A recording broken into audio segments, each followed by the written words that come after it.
What do you think of the claim that receiving converts who were baptized in Heterodox churches by baptism is Donatism? It's nonsense.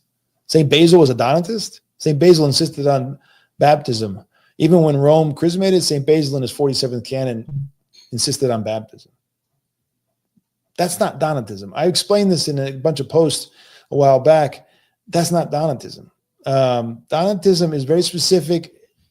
It's doubting the mysteries because of the priest's immorality or anti-canonical activity or whatever it is.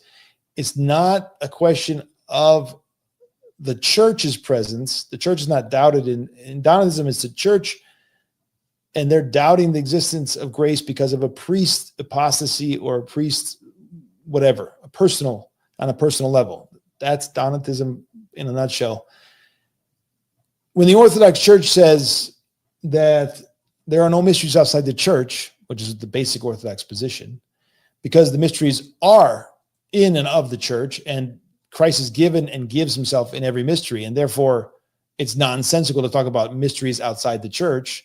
And the church is not some mystical, amorphous thing, but it's Christ in time and space. There's an identity. It's where the faith is confessed. It's where all the Orthodox are in communion with one another. There's all these signs and symbols, or whatever you want to, signs of the identity of Christ. We know where Christ is. We know who we are as Orthodox Christians. There's not like this, where's the church? Maybe it's Catholicism. Maybe it's Protestantism. This is nonsense. We know who Christ is. We know where the church is. The saints are very clear on the boundaries of the church. Read the lives of the saints. If you want to read more about this particular topic with regard to Catholicism, we have a book that we published, 1,000 pages, collected all amazing work by Subdeacon Nectarios and others. He was the main person behind it, but there were many others later on and along with him. And it was a tremendous offering to the church, and it hasn't really gotten enough play. It's this book right here. It's called The Orthodox Christian Witness Concerning Catholicism, and it goes through 1,000-year witness as to Catholicism. What is Catholicism for the saints?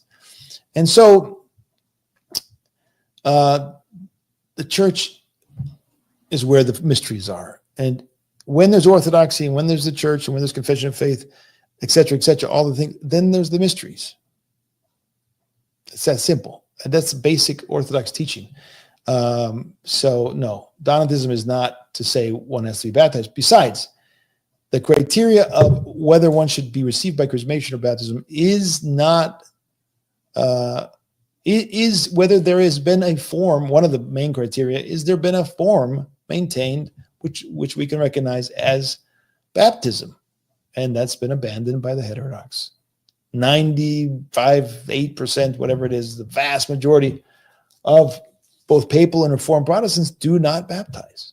In other words, they do not immerse. They don't do what the church has always understood to be baptism, unless there's an emergency or something. But if there's no emergency, then the church baptizes by triple immersion. That's been abandoned. And so they're not baptized. Literally, there's no form. Literally, they're not immersed in water 3 times. So the church is not forced to recognize that and accept that as a baptism when they've abandoned the very form of it. That's Orthodox teaching. Read the book that we press. The book on that topic of baptism is also available from our press. It's 450 pages, and it's very extensive on the reception of the heterodox right there. Go to Uncle Mountain Press, Patristic Census, 450 pages, 700 footnotes, goes through all of the history of the church, 2,000 years from the early church, from the fathers, from the scriptures, all the way up to today. What is the patristic diachronic tradition, consensus of all the saints? Certainly there are some that don't have the same opinion, but what's the consensus? What's the ecumenical council saying?